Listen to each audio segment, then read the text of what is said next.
अलंकापुरी पुण्यभूमी पवित्र, तिथे नांदतो ज्ञानराजा सुपात्र. तया आठविता महापुण्यरासी, नमस्कार माझा श्री सद्गुरु ज्ञानेश्वरासी. गुरुर्ब्रह्मा गुरुर्विष्णू गुरुर्देव महेश्वरा, गुरु साक्षात परब्रह्म, तस्मै श्री गुरुवे नमः. आतापर्यंत आपण संत श्रेष्ठ श्री ज्ञानोबा माऊलींचं संपूर्ण चरित्र 8 भागांमध्ये बघितलं. आता आज आपण पसायदानावर निरूपण ऐकूया. ओम नमोजी आद्या, वेद प्रतिपाद्या, जय जयाजी स्वसंवेद्या आत्मरूपा. ज्ञानेश्वर माऊलींनी ज्ञानेश्वरीची सुरुवात या ओवीने करून सर्वप्रथम आपल्या आत्मरूपाला वंदन केलेलं आहे. माझी या मराठीचे बोल कौतुके, परी अमृता तेही पैजा जिंके. ऐस्या अमृताशीही पैजा जिंकणाऱ्या मराठी प्राकृत भाषेत ज्ञानेश्वर माऊलींनी ज्ञानेश्वरी गीतेची टीका हा ग्रंथ लिहिला. आणि ह्या ग्रंथाच्या शेवटी त्यांनी आपले गुरु निवृत्तीनाथ महाराज यांच्याकडे पसायदान मागितले.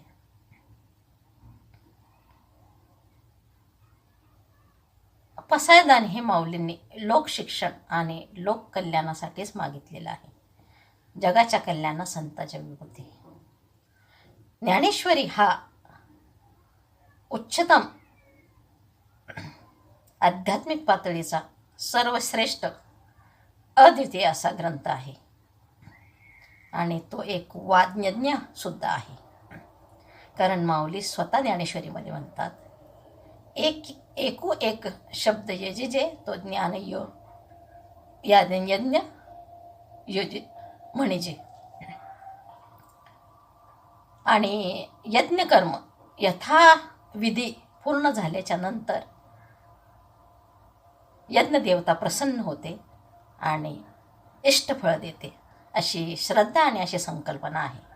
आपल्याला सगळ्यांना माहिती आहे, रामायणात सुद्धा दशरथ राजाने पुत्रकामिष्टी यज्ञ केला. यज्ञ संपूर्ण झाल्याच्या नंतर यज्ञातून यज्ञदेवता प्रकट झाली आणि त्यांनी दशरथ राजाला पायस प्रसाद दिला. दशरथा घे हे पायसदान पायसदान. अशा प्रकारे ज्ञानेश्वरी हा एक वाज्ञज्ञ आहे. पसायदान याच्यात 2 शब्द आहे. पसाय म्हणजे प्रसाद आणि दान म्हणजे देणे. हे दान दिल्यामुळे मागणारे येणे वाग्युन्य तोषावे आणि पूर्ण करणारे आशीर्वाद देणारे हा होईल दान पसाव. दोघांनाही प्रसन्नता प्राप्त झालेली आहे. तसा पसायदान हे एक वास्तविक प्रसाद आहे आणि ही पसायदान ही एक आदर्श प्रार्थना देखील आहे. प्रार्थना म्हणजे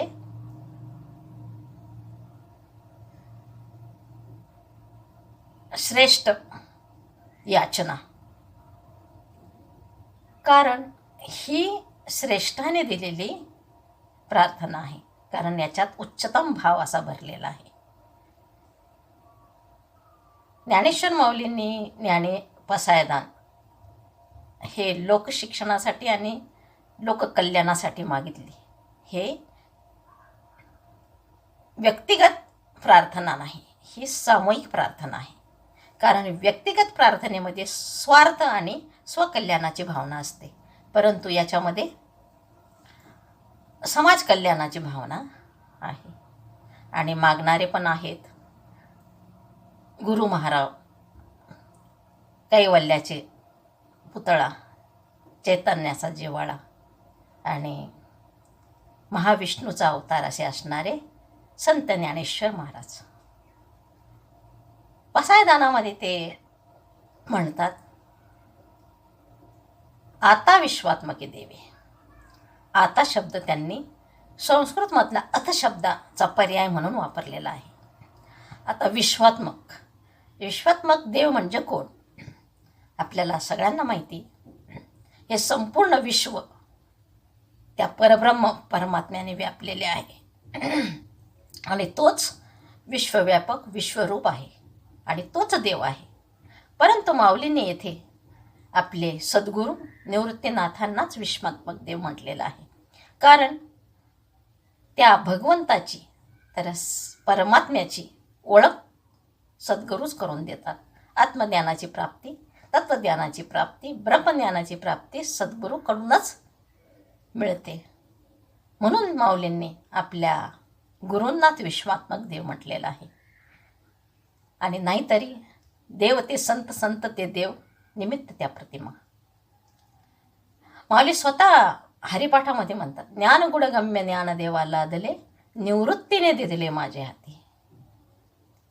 असं ज्ञानेश्वर माऊलींचं आपल्या गुरूंवर विशिष्ट प्रेम आहे.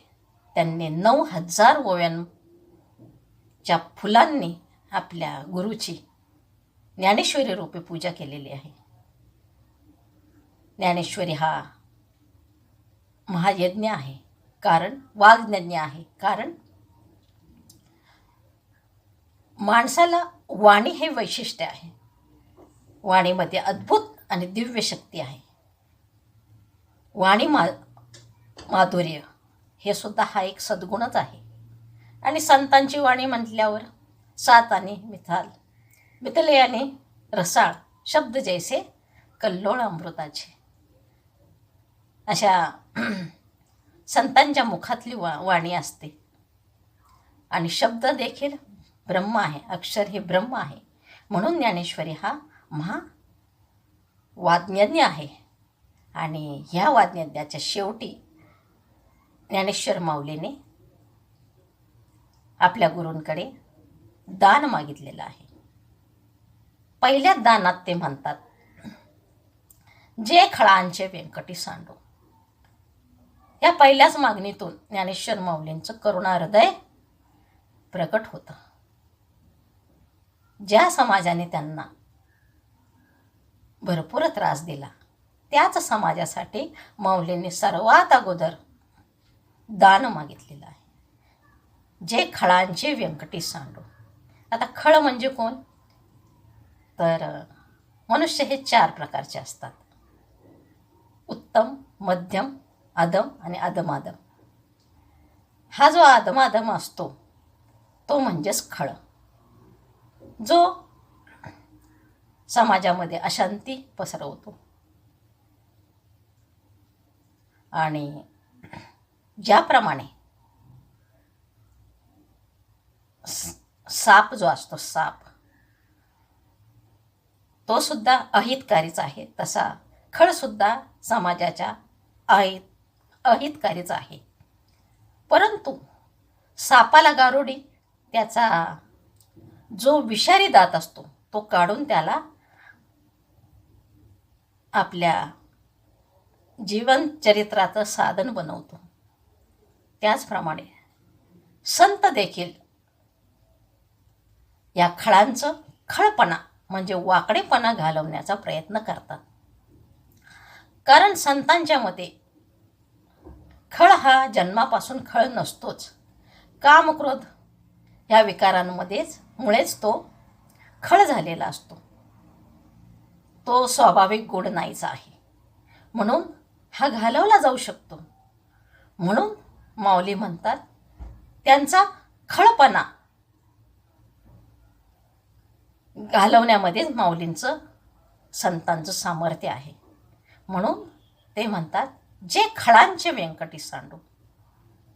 खळ सांडो म्हणून म्हणत नाही, खळांची व्यंकटी, खळांचा वाकडेपणा जावो असे माऊली म्हणतात. जसं आपल्याला माहिती आहे, परीस लोखंडाच्या स्पर्शाने परिसाचं सोनं होतं. आणि त्याच्यातलं उत्तम उदाहरण म्हणजे नारद देवश्री नारद आणि वाल्मिक ऋषी. मग खळांची व्यंकटी सांडो. मग त्याच्यावर खळावर उत्तम उपाय कुठला, रामबाण औषध कुठलं? तर माऊली पुढे म्हणतात, तया सत्कर्मी रती वाढो. सत्कर्म हे रामबाण औषध आहे खळाच्या खळत्वावर. कारण खळत्व हे कायम राखून सत्कर्म होत नसतं. माऊलींना ते अपेक्षित नाही. म्हणून माऊलींनी सत्कर्म वाढो म्हटलं आहे, घडो म्हटलेलं नाही, वाढो.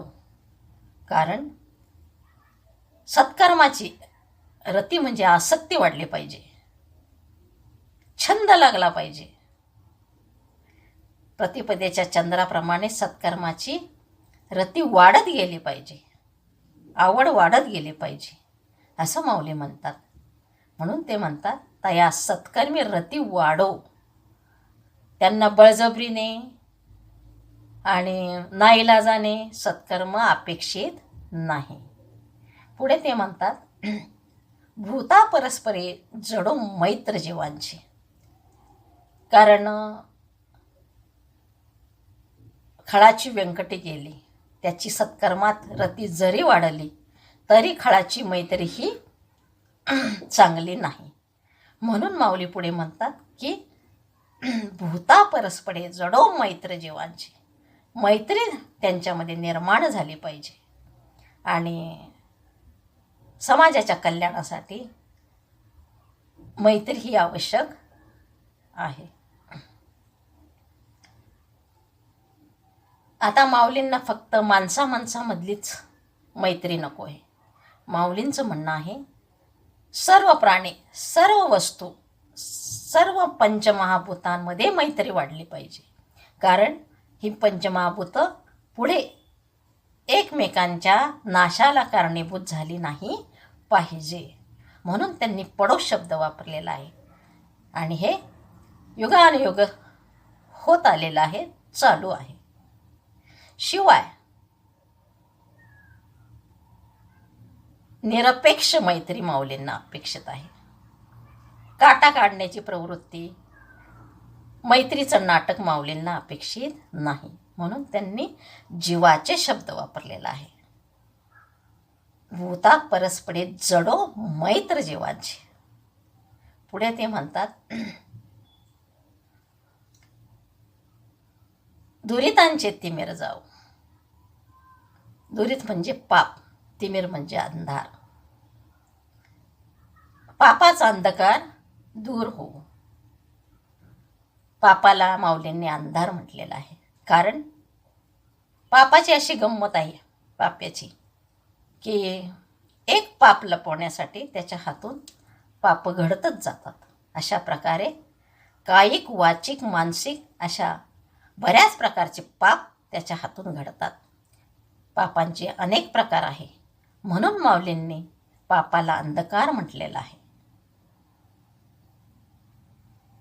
मग दुरितांचे तिमिर जाऊ.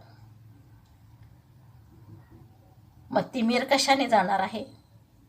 तर तमसो मा ज्योतिर्गमय,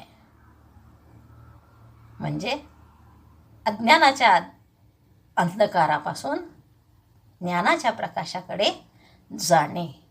आता हा जो दुरित आहे त्याने जर भगवंताशी मैत्री, संतांची मैत्री केली तर त्याचा पापाचा नाश होऊ शकतो, तो धर्मात्मा होऊ शकतो. कारण माऊली ज्ञानेश्वरीमध्ये स्वतः म्हणतात, दुष्कृत जरी झाला अनुताप तीर्थे नहाला, न्हावून आला मज आतो. पश्चाताप दग्ध जी माणसं असतात ती भगवंताला शरण जातात.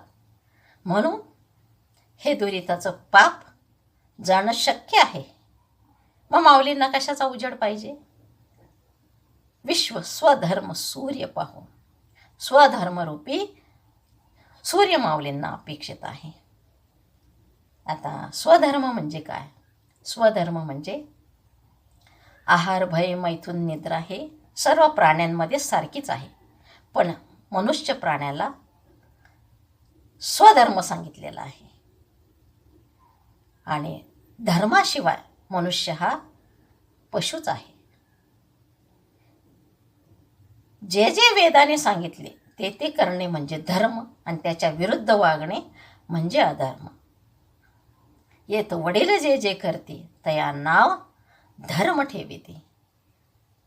असा हा धर्म हा पापाचा नाशक आहे.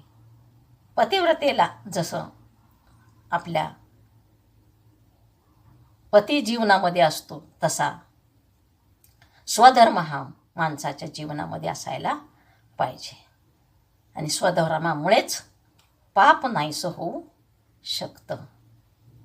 आपल्याला सगळ्यांना माहिती आहे, कुरुक्षेत्राच्या युद्धामध्ये भगवान श्रीकृष्णाने अर्जुनाला सांगितलं, अर्जुन मोहग्रस्त झाला. त्याच्या हातातून गांडीव गळून पडला धनुष्य. तेव्हा भगवंत म्हणाले, अर्जुना उठ, युद्ध कर.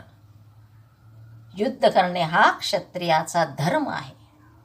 म्हणून माऊली म्हणतात, विश्व स्वधर्म सूर्य पाहो. स्वधर्माचा सूर्य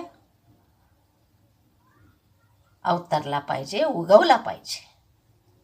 आणि हा जो सूर्य आहे हा अज्ञानाचा अंधकार घालवतो आणि ज्ञानाचा प्रकाश देतो. आता खळाची व्यंकटी गेली, त्याची सत्कर्मे रती वाढले, मैत्री झाली. मग आता माऊलींना पुढे कुठली अपेक्षा आहे? मग माऊली त्याच्यानंतर माऊली म्हणतात की जो जे वांछील तो ते लाहो.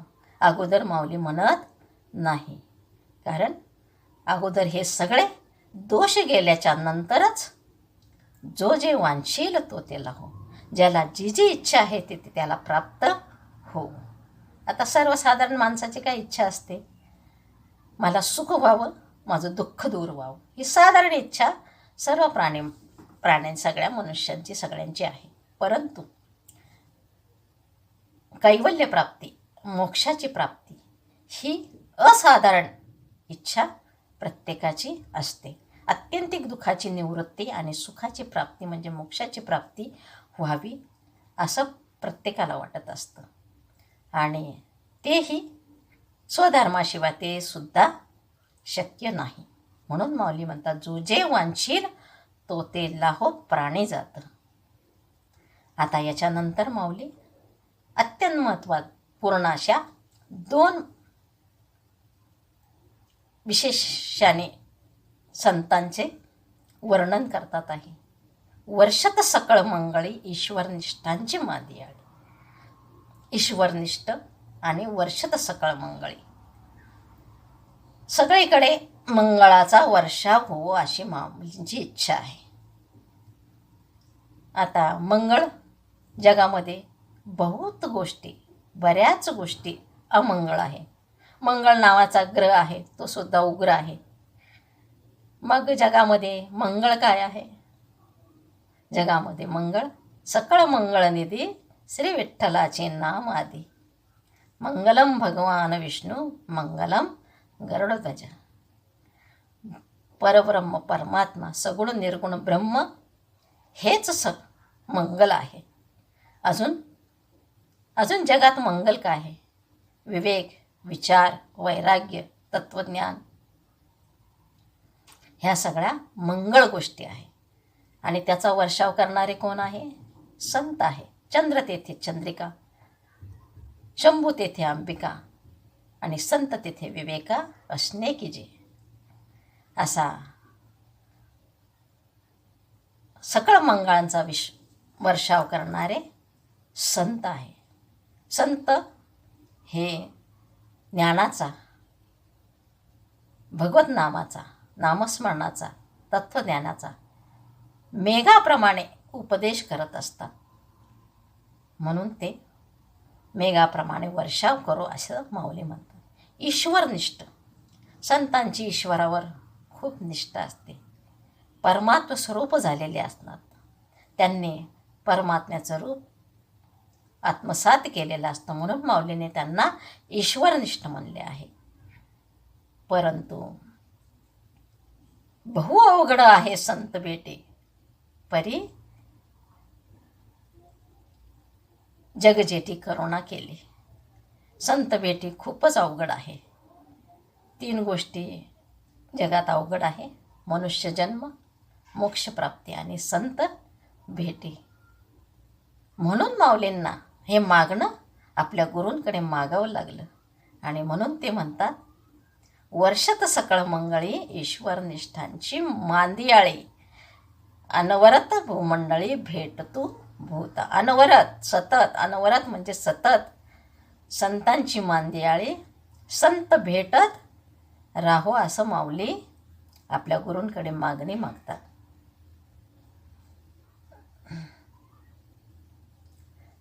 आता त्याच्या पुढे माऊली म्हणतात, चला कल्पतरूचे आरव, चेतना चिंतामणीचे गाव. चला कल्पतरूचे आरव. जगात अनेक प्रकारची झाडं आहेत, पण कल्पतरूची बरोबरी कोणीच करू शकत नाही. कारण कल्पतरू खाली फळे येते मागितलेली. कल्पतरू तळवटी जो कोणी बैसला, काय होणे त्याला सांगा जोजी. कल्पतरूच्या झाडाखाली बसलेल्या सर्व इच्छा पूर्ण होतात, परंतु ती इच्छा हितकारक आहे किंवा अहितकारक आहे याचा सारासार विचार कल्पतरूकडे नाही. कारण इच्छा ही चांगली असू शकते आणि वाईटही असू शकते, आणि तो कल्पतरू पूर्ण करतो. परंतु संतांकडे हा दोष नाही. म्हणून माऊलींनी संतांना कल्पतरू म्हटलेलं आहे. चला कल्पतरूचे आरव. चला म्हणजे चालते बोलते. कारण वृक्ष हे स्थिर आहे, जड आहे, परंतु संत हे चालते बोलते आहे.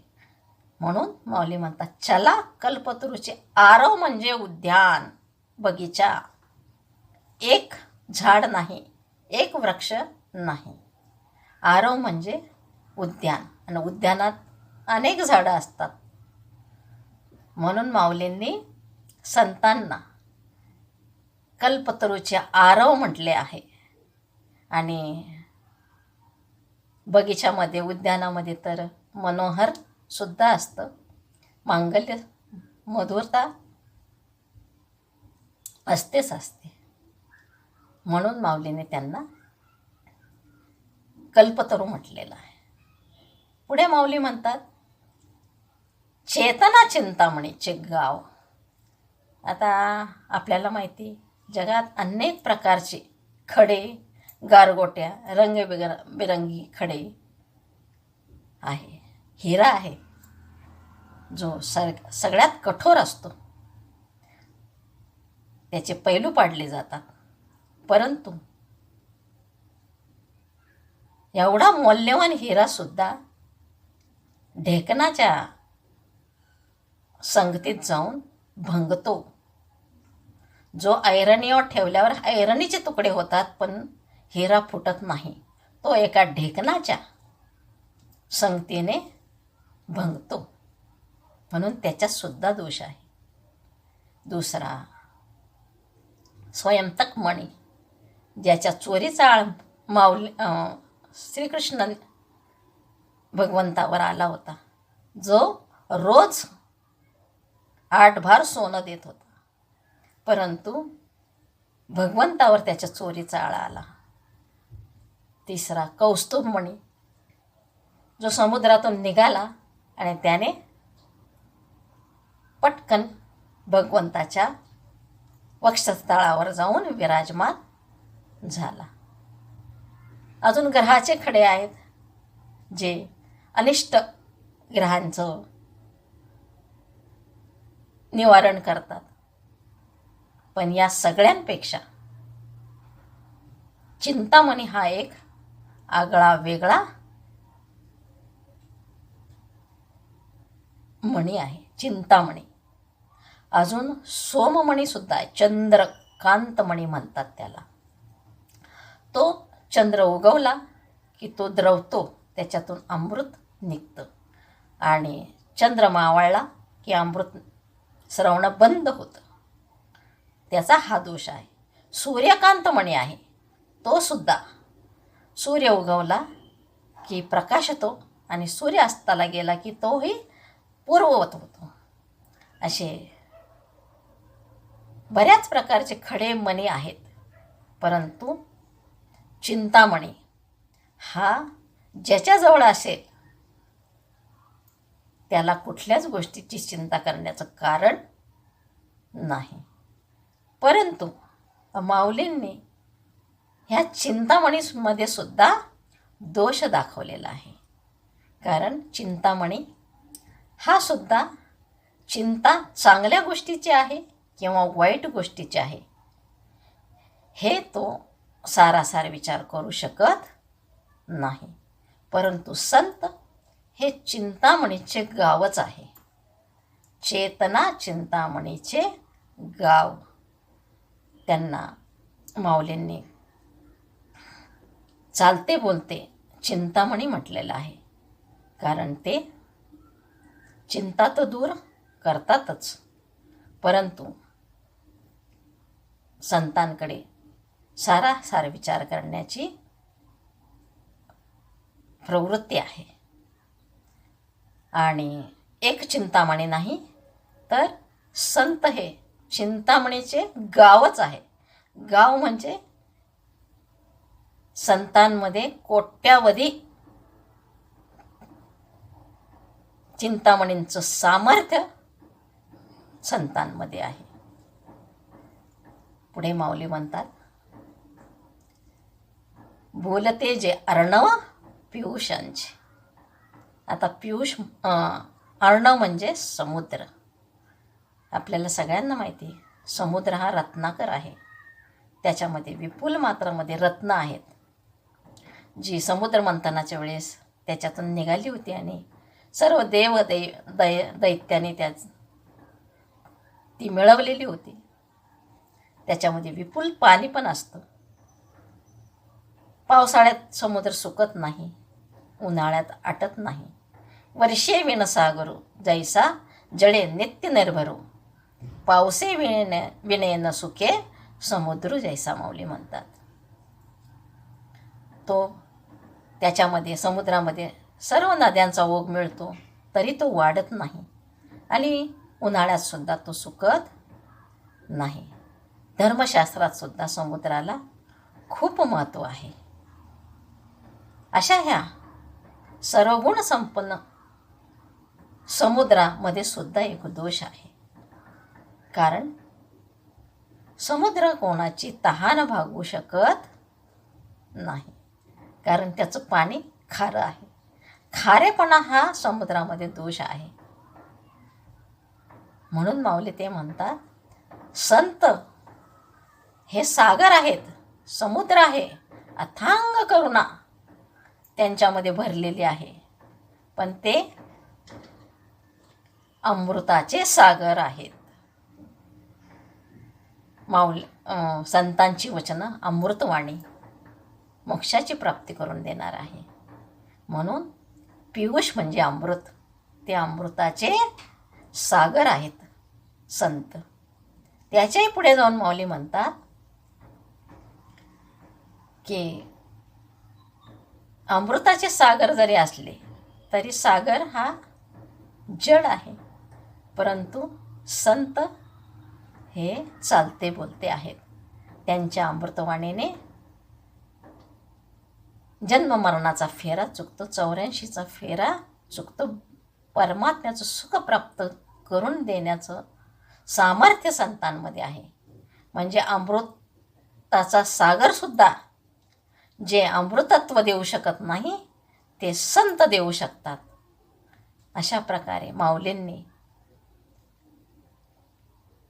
कल्पतरू, चिंतामणी, समुद्र, क्षीरसागर या सगळ्यांमध्ये दोष दाखवलेले आहे. पुढे माऊली म्हणतात, चंद्रमे जे अलांछन, मार्तंड जे तापहीन. चंद्रमे जे अलांछन,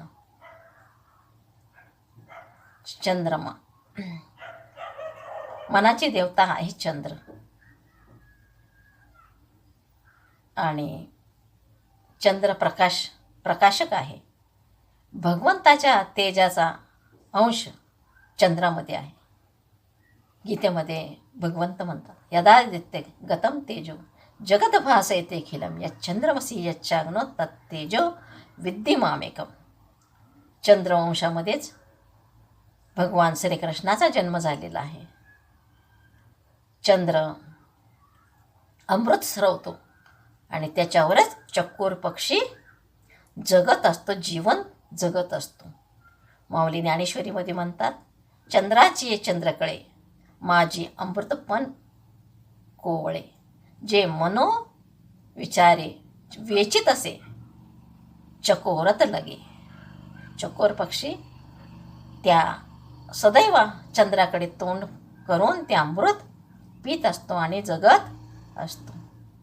चंद्रविकासचे कमळ आहे, जे चंद्र उगवला तरच ते उमलतात. असा हा सर्व गुणसंपन्न चंद्र शीतलता, आनंद देणारा आहे. पण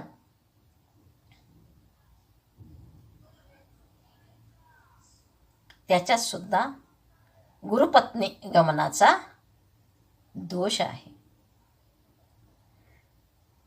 म्हणून माऊली म्हणतात, चंद्रमे जे अलांछन, संतांमध्ये कुठल्याही प्रकारचा दोष नाही, कुठल्याही प्रकारचं लांछन नाही. चंद्रमे संत हे अलांछन आहे. चंद्रमे जे अलांछन आणि मार्तंड जे तापहीन. मार्तंड म्हणजे सूर्य. सूर्य ह्या जगाचा आत्मा आहे. सूर्यामुळेच वृष्टी होते, त्याच्यामुळेच धान्य पिकतं, त्याच्यामुळेच प्रजा उत्पन्न होते. सूर्य ब्रह्मस्वरूप देवता आहे. या सूर्यामध्ये सुद्धा एक दोष आहे, तो म्हणजे तापदायक. सूर्य देखील तापदायक आहे. म्हणून माऊली म्हणतात, मार्तंड जे हे तापहीन, संत हे शीतलता देणारे आहे. तापदायक त्यांच्यामध्ये हा दोष नाही, संतांमध्ये हा दोष नाही. संत तर त्रिविध तापाची बोळवण करतात. त्रिविध तापाची झाली बोलवण देखता चरण वैष्णवांची. तिन्ही तापाचा त्रिविध ताप घालवणारे संत आहे. म्हणून माऊलींनी तापहीन संत असं संतांना म्हटलेलं आहे. कल्पतरू, चंद्र, सूर्य, समुद्र या सगळ्यांच्या उपमा देऊन माऊलींनी त्यांच्या सगळ्यांमध्ये कमीपणा दाखवून संतांचा गौरव केलेला आहे, संतांचं वर्णन केले आहे.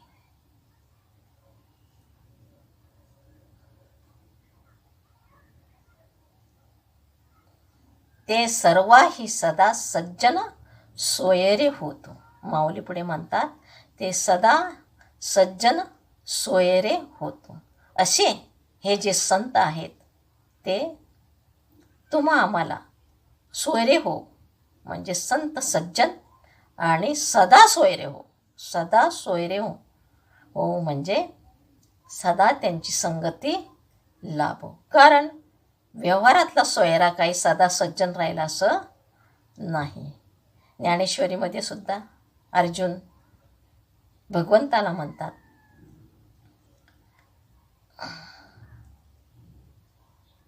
हे विस्मय दातारा, तो असे जयाचा सोयरा, तो होशी जयाचा सोयरा, तो सोयरेकीच्या व्यवहारा मुकेची गा. ज्याने तुला एकदा सोयरा केला तो सोयऱ्याचा व्यवहारच विसरून जाईल, त्याच्यातूनच मुक्त होऊन जाईल. भगवंताला आणि संतांना सोयरे करा, असं माऊलींचं म्हणणं आहे. सगळे संत सज्जन सोयरे सगळ्यांना लाभू.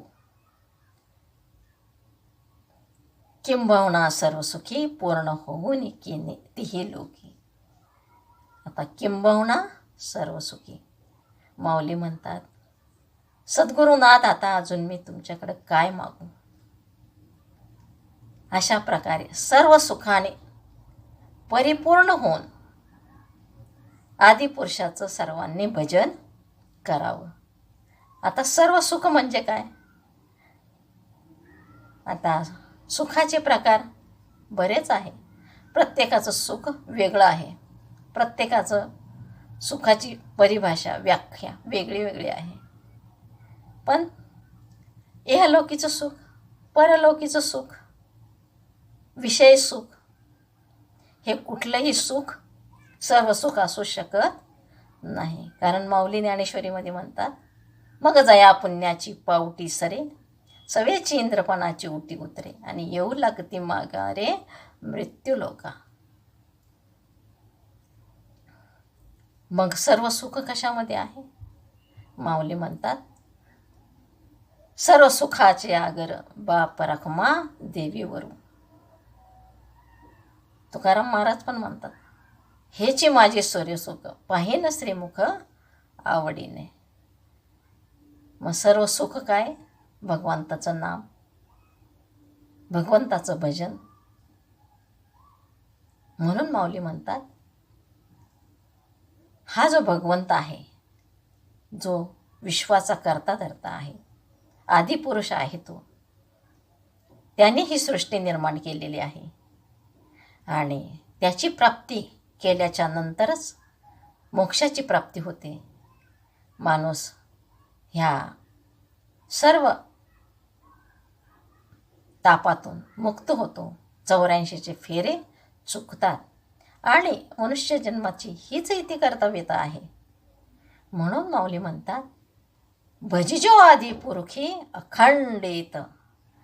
अखंडित त्या भगवंताचं नामस्मरण भजन सर्वांनी करावं. आणि ग्रंथोपजीवीये विशेषी लोकी इये, दृष्टादृष्ट विजय हो आवेजी. आता ग्रंथोपजीवी म्हणजे कोण.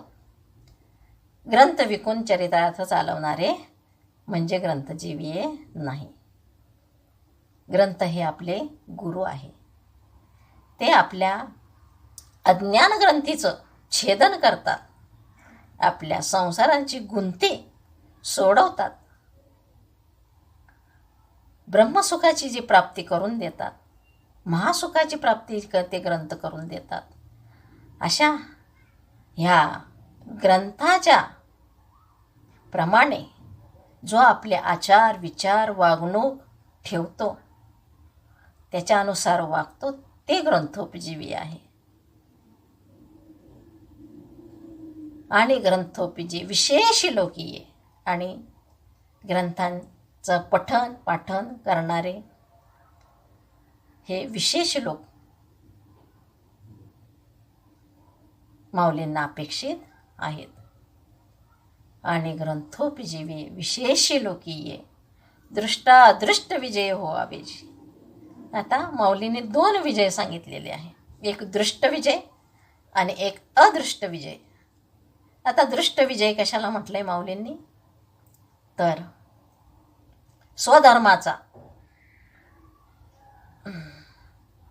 स्वधर्माने आचरण करून. माऊलीने स्वधर्माला त्याच्यामुळे सूर्य म्हटलं आहे. स्वधर्माचा ने वागून देव देश धर्म पितृऋण याच्यातून मुक्त होऊन याची देही याची डोळा आणि प्रारब्ध असेपर्यंत जीवन जगणं, त्याला माऊलींनी दृष्ट विजय म्हटलेला आहे. आणि दुसरा आहे अदृष्ट विजय. अदृष्ट विजय म्हणजे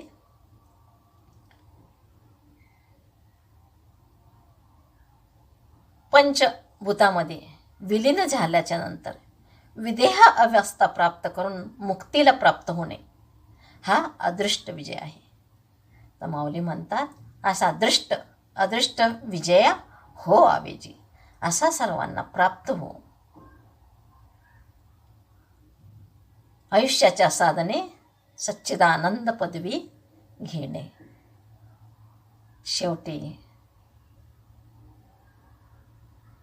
विश्वात्मक देव म्हणतात, येत म्हणे श्री विश्वेश्वराओ, हा होईल दान पसाओ, येणेवरे ज्ञान देवो सुखिया झाला.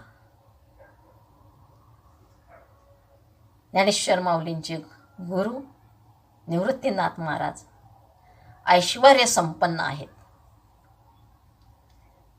दैवी संपत्ती देणारे असतात संत सद्गुरू.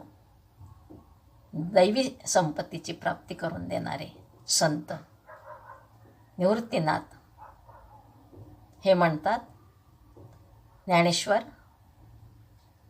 तुला हे मी प्रसाद, हे दान मी तुला दिलं. हा होईल दान पसावो, तुला हा प्रसाद प्राप्त होईल. पसायदान हे कृपादान आहे. हे गुरुने शिष्यांना दिलेलं आहे, म्हणून हे सर्वश्रेष्ठ दान आहे. शेवटी माऊलींना ते प्राप्त झालं आहे. येत म्हणे श्री विश्वेश्वराओ, हा होईल दान पसाओ, येणेवरे ज्ञान देवो सुखिया झाला. आणि तो प्राप्त केल्याच्या नंतर माऊलीसुद्धा संतुष्ट झालेले आहेत, सुखिया झालेले आहेत. अशा प्रकारे आपल्या यथामती मी पसायदानाचं निरूपण करण्याचा प्रयत्न केलेला आहे. विठ्ठल विठ्ठल विठ्ठल विठ्ठल विठ्ठल विठ्ठल विठ्ठल विठ्ठल विठ्ठल. पुंडलिका वरदे हरी विठ्ठल. श्री ज्ञानदेव तुकाराम पंढरीनाथ भगवान की जय.